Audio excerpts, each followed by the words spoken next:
اور اپنی زبان کی حفاظت کی مجھے گارنٹی دے، میں اسے جنت کی ضمانت دیتا ہوں۔ تو اس کا ایک اور دوسرا مطلب یہ بنتا ہے کہ اٹس ناٹ دیٹ ایزی، یہ دونوں چیزوں کو سیکیور کرنا اتنا آسان بھی نہیں ہے۔ جنت مل رہی ہے نا اس کے بدلے، تو اب سمجھ لیں مقابلہ ہے اس کا ہمارا کہ ہم نے ایٹ اینی کاسٹ ان دو چیزوں کو غلط استعمال نہیں ہونے دینا، ٹھیک ہے؟ اچھا، اب یہ جو زبان ہے یہ اتنی خطرناک چیز ہے اور یہ اتنی پیاری چیز بھی ہے، یہ دونوں چیزیں یاد رکھیے گا۔ زبان نعمت بہت بڑی ہے، مل کر کہیے سبحان اللہ، الحمدللہ، اللہ اکبر۔ ایک منٹ بھی نہیں گزرا اور آپ اور میں نے پتہ کیا کما لیا، بیٹھے بیٹھے ہمارا پسینہ بھی نہیں نکلا، کیلوریز بھی برن نہیں ہوئی، کھڑے بھی نہیں ہوئے۔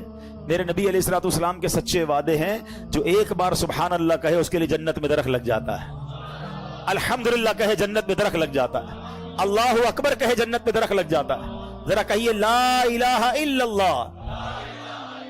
آقا فرماتے یہ افضل الذکر ہے لا الہ الا اللہ، سب سے افضل ذکر لا الہ الا اللہ، یعنی اتنی کمال کی نعمت ہے۔ اگر اس کی نعمت کو سمجھیں، یہ زبان جنت میں لے جا سکتی ہے، مگر یہی زبان ٹیڑھی چل گئی تو یہ برباد کر سکتی ہے، ٹھیک ہے؟ پہلے اس کی سیویریٹی سمجھاتا ہوں، امپورٹنس آف ٹنگ سمجھیے گا۔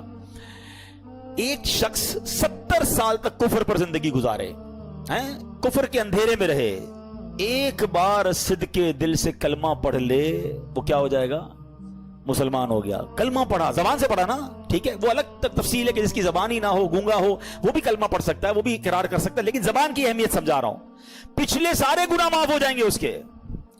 اور اگر کوئی شخص 40 50 60 70 سال تک مسلمان رہے، نمازیں بھی پڑھے، روزے بھی رکھے، حج بھی کرے، صدقے بھی دے، اور اسی زبان سے ایک بار کفریہ کلمہ کہہ دے، کوئی ایسی گستاخی ہو جائے جو التزام کفر تک پہنچ جائے، تو اس کی ساری عبادتیں ختم، نل اینڈ وائڈ۔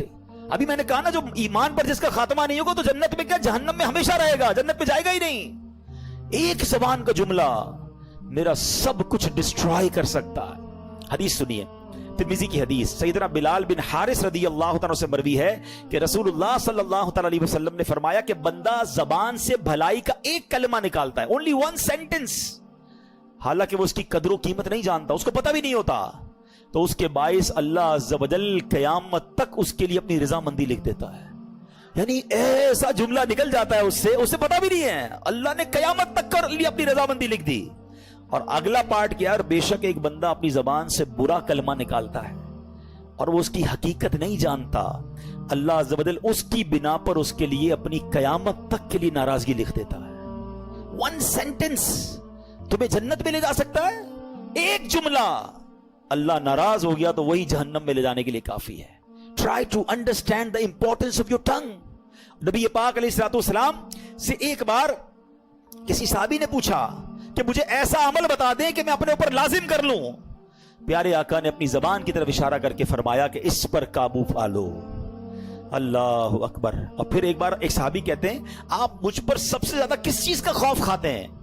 تو اللہ کے حبیب علیہ الصلوۃ والسلام نے اپنی زبان کی طرف اشارہ کر کے فرمایا اس کا۔ ہمیں تو فکر ہی نہیں ہے، جو منہ میں آیا بول دیا۔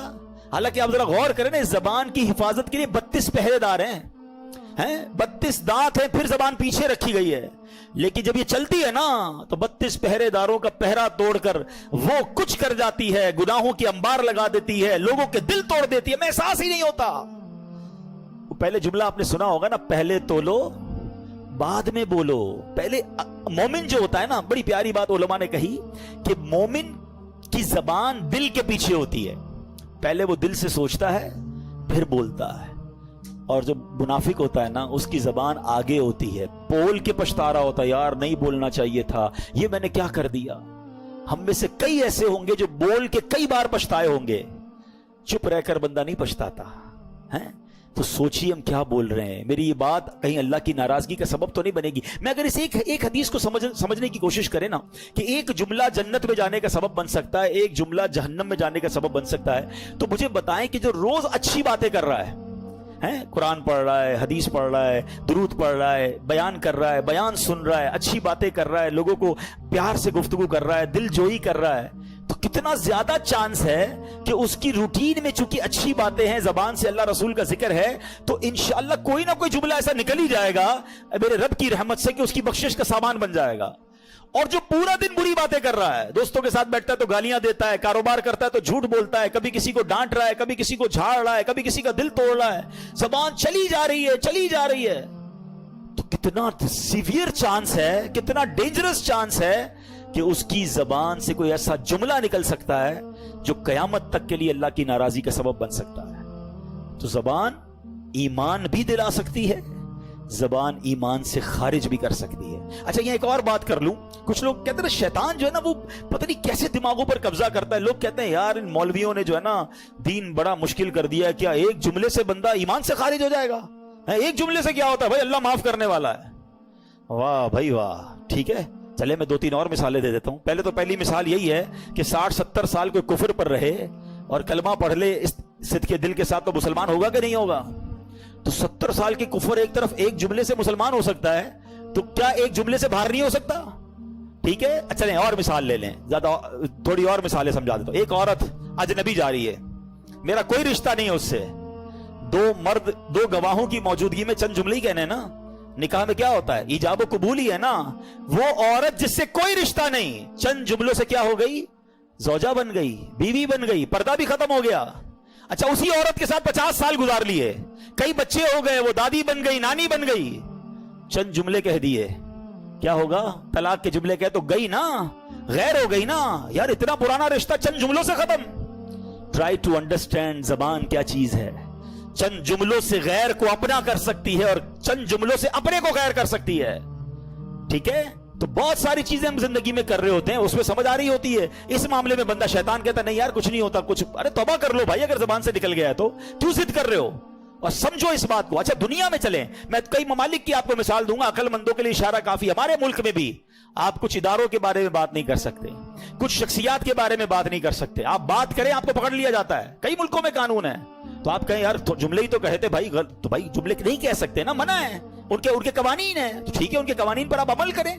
ٹھیک ہے، آپ کاروباری لوگ بیٹھے ہیں، آپ نے کسی کا کہا یہ ٹھیک ہے بھائی یہ سودا میں نے لے لیا آپ سے، یہ پلاٹ میں نے خرید لیا، یا میں نے کپڑا آپ سے خرید لیا ہے، ڈیل کر لیا، آپ نے ایکسپٹ کر لیا، 1-2 مہینے بعد ریٹ نیچے چلا گیا، آپ کہیں یار کس بات کا سودا بھائی، جملہ ہی تو کہا تھا، نہیں زبان پکی بھائی، کاروبار کہتے ہی اسی کو ہیں، منہ سے نکل گیا تو کرنا پڑے گا، ادھر سمجھ آ رہا ہے سب۔ شریعت کے معاملے میں نہیں یار ایک جملے سے کیا ہوتا ہے۔ تو کمال یہ ہے کہ شیطان غلط کہہ کر بھی ماننے نہیں دیتا، مسٹیک کو بھی ایکسپٹ نہیں کرنے دیتا، توبہ بھی نہیں کرنے دیتا۔ تو شریعت کے قوانین کو سمجھیں، جب دنیا میں ہم ایک ایک جملے کی اہمیت کو سمجھتے ہیں اور وہاں نہیں سمجھتے، تو یہ بات ہمیں سمجھنی ہوگی، اور زبان کی امپورٹنس اور اس کی اہمیت کو سمجھیے۔ اب زبان سے ہونے والے گناہ سب پتہ ہے ہمیں، مطلب میں کوئی ایسی نئی بات نہیں کرنے آیا، میں تو صرف انڈیکیٹ کرنے آیا کہ سمجھو یہ 2 چیزوں کی گارنٹی دینی ہے، ان 2 چیزوں کو سیکیور کرنا ہے۔ گناہ کیا کرتے ہیں؟ جھوٹ بولتے ہیں، اور جھوٹ کتنا بڑا گناہ ہے، اللہ کے حبیب علیہ الصلوۃ والسلام فرماتے ہیں، حدیث پاک کا مضمون ہے، بندہ جب جھوٹ بولتا ہے تو اس کے منہ سے ایسی بدبو نکلتی ہے کہ فرشتہ 1 میل دور ہو جاتا ہے۔ پتہ نہیں جھوٹ بول بول کے کتنے رحمت کے فرشتے دور کر دیے ہم نے، پھر کہتے ہیں گھر میں برکت نہیں ہے، دکان میں برکت نہیں ہے، ارے بھائی جھوٹ تو ختم کرو۔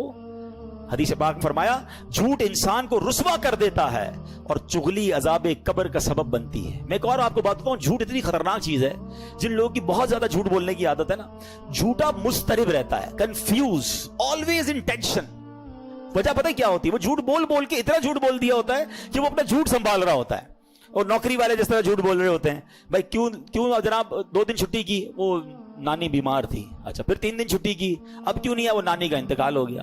اب ساری زندگی یاد رکھنا ہے کہ آفس میں نانی مر چکی ہے، اب دوبارہ بیمار نہیں ہو سکتی نانی۔ جھوٹ بولا نا، فائل سنبھالو، کدھر رہتے ہو بھائی؟ اچھا رہتا بیچارہ گارڈن میں ہے یا لیاری میں ہے، اب دوستوں میں شیخی بگاڑنی ہے، میں ڈیفینس میں رہتا ہوں۔ اچھا کام کیا کرتے ہو؟ پتہ چلا وہ موٹر سائیکل چلاتا ہے، تو کہتا نہیں میری تو جناب دکان ہے میری۔ اب اس کو ڈیفینس کا ایڈریس بتایا اور کاروبار دکان بتایا، اب ساری زندگی یاد رکھنا ہے کہ اس کو کیا بتایا میں نے، تو جھوٹا ٹینشن میں ہی رہے گا۔ بھائی سچ بولو نا، کیا حرج ہے؟ آپ نیند میں بھی کوئی اٹھا کے پوچھے گا کہاں رہتے ہو، آپ پراپر ایڈریس بتاؤ گے، کیا کام کرتے ہو صحیح بتاؤ گے۔ جب سچ بولو گے، روایتوں میں آتا ہے سچے کے چہرے پہ نور ہوتا ہے، سچا ریلیکس ہوتا ہے، اس کو کوئی ٹینشن نہیں ہوتی۔ جھوٹ بولنے والا مضطرب رہتا ہے، ٹینشن میں رہتا ہے۔ آپ دیکھ لیں نبی پاک علیہ الصلوۃ والسلام جب کفار کو تبلیغ فرماتے تھے نا، تو لوگ پتہ کیا کہتے تھے؟ ایسا چہرہ جھوٹے کا چہرہ نہیں ہو سکتا۔ ہمیں یہ نہیں پتا آپ کیا کہہ رہے ہیں، مگر چہرہ بتا رہا ہے کہ یہ سچ بات ہے، جو آپ کہہ رہے ہیں وہ سچے کلمہ پڑھ کر مسلمان ہو جاتے تھے۔ سچے کا چہرہ ہی الگ ہوتا ہے، اللہ کرے کہ یہ بات ہم سیکھیں. اچھا ہم انڈیلیبریٹلی اپنے بچوں کو جھوٹ سکھاتے ہیں. کیا سکھاتے ہیں؟ گھر پہ فون آیا, بیٹا کہہ دو ابو نہیں ہے. ارے ابو ہی کہہ رہے ہیں ابو نہیں ہے, ابو سو رہے ہیں, ابو جاگ رہے ہیں, کہہ رہے ہیں سو رہے ہیں. اچھا بچے کو ہم یہ تو کہہ رہے ہیں کہ وہ ابو کے سامنے جھوٹ بول رہا ہے, لیکن پتہ کیا ہوتا ہے اس کا نقصان؟ ابو کو ہی آگے جا کے ہوتا ہے. جب وہی بچہ بڑا ہو جاتا ہے نا, پھر ابو کو گھما رہا ہوتا ہے, نہیں ابو میں ادھر نہیں گیا تھا, میں تو دوستوں میں تھا, تو میں تو ادھر تھا. آپ نے شروع سے اس کی ٹریننگ کی ہے جھوٹ بولنے کی. بچپن سے سکھائیں کہ بیٹا کسی حال میں جھوٹ نہیں بولنا ہے. بھول گئے غوث اعظم کا واقعہ تھا, ماں نے کیا کہا تھا؟ جھوٹ مت بولنا, ڈاکوؤں سے بچ گئے نا. تو یہ سمجھنا ہے کہ سچ بولنا ہے. پھر اسی زبان سے غیبت کرتے ہیں. یہ مسلمان بھائی کا گوشت کھانے کے مترادف ہے. اچھا غیبت کا معنی ہی لوگوں کو نہیں پتا ہے. ہاں چلو آج غیبت کا معنی بھی بتا دیتا ہوں, کیونکہ جس کو کہو نا یار آپ غیبت کرتے ہیں تو کہتا ہے بھائی میں سچ تو بول رہا ہوں, میں تو اس کے منہ پہ بھی کہہ سکتا ہوں, میں کون سا جھوٹ بول رہا ہوں. تو پہلے آج یہ سمجھ لیں کہ غیبت ہوتی ہی سچ ہے, جھوٹ نہیں ہوتی ہے. ہاں یہ وہ سچ ہے جو حرام ہے, یہ بھی سمجھ لیں آپ. ہر سچ بولنے والا نہیں ہوتا ہے. اب آپ کہیں گے ابھی تھوڑی دیر پہلے مولانا صاحب کہہ رہے تھے سچ بولنا اور یہ سچ حرام ہے. ہاں تو یہ تو بات ہے, علم دین سے دوری اتنی ہے کہ پتہ ہی کچھ نہیں ہے. اب سنیے, نبی پاک علیہ الصلوۃ والسلام نے خود بتایا, تمہیں معلوم ہے غیبت کیا چیز ہے؟ آقا علیہ الصلوۃ والسلام خود سوال کر رہے ہیں. لوگوں نے عرض کی اللہ اور اس کا رسول اس کا بہتر علم جانتے ہیں. ارشاد فرمایا غیبت یہ ہے کہ تم اپنے بھائی کے بارے میں ایسی بات کہو کہ جو اسے بری لگے. کسی نے عرض کی کہ اگر وہ برائی میرے بھائی میں موجود ہو تو پھر بھی غیبت ہے؟ تو فرمایا ہاں جو کچھ تم کہتے ہو وہ موجود ہے جبھی تو غیبت ہے, اور اگر تم ایسی بات کہو جو اس میں موجود نہیں تو یہ بہتان ہے, یہ اس سے بھی بڑا گناہ ہو گیا. مثال کے طور پہ کوئی شخص بیچارے کا رنگ سیاہ ہے, کالا ہے, یار قد چھوٹا ہے, بعض اوقات ہیلدی ہوتے ہیں, کہ یار یہ اس کے پیچھے کہہ رہے ہیں, پیٹھ پیچھے کہتے ہیں کہ یار وہ لمبو نہیں ہے, وہ چھوٹے قد والا نہیں ہے, وہ جو کالا ہے وہ نہیں ہے, کانا جو نہیں ہے, اس کی گاڑی بڑی خراب ہے. یعنی کوئی بھی ایسی بات آپ کریں جو اس کے سامنے کہیں تو اسے بری لگے, اس کی برائی بیان کرنے کے لیے کوئی بھی بات کریں, یہ غیبت ہے. تو بندہ کہے آپ کیوں کہہ رہے؟ بھائی وہ سچ تو کہہ رہا ہوں. یہ سچ کہنے کی آپ کو اجازت نہیں ہے جو اس کو بری لگے. اچھا لوگ کہتے ہیں کہ وہ اس میں ہے, ارے بھائی اس میں ہے جبھی غیبت ہے, اگر نہیں تو پھر تو بہتان ہے, وہ اس سے بھی بڑا گناہ ہے. اور لوگ کہتے ہیں میں سامنے منہ پہ کہہ سکتا ہوں, بھائی منہ پہ کہو گے تو دل آزاری ہوگی اور گناہ ملے گا. آپ کسی مسلمان کی برائی نہیں کر سکتے. Look at beauty of Islam, always talk positive about each other.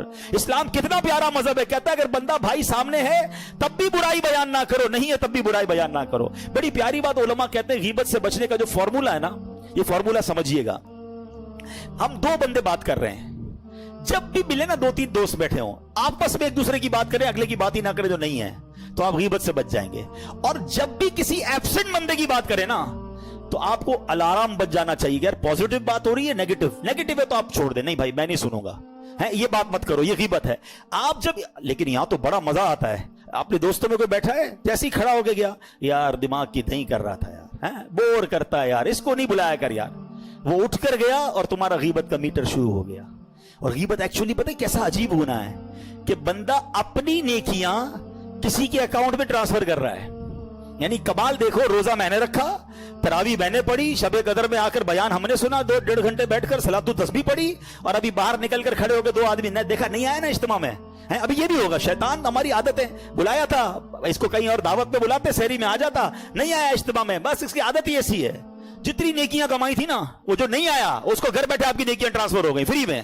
کمال ہے یار, یہ کتنی بڑی بے وقوفی ہے, کتنی بری عادت ہے کہ میں اپنی نیکیاں, پہلے تو نیکیاں کروں اور پھر نیکیاں ساری کی ساری وقت ٹرانسفر کر دوں.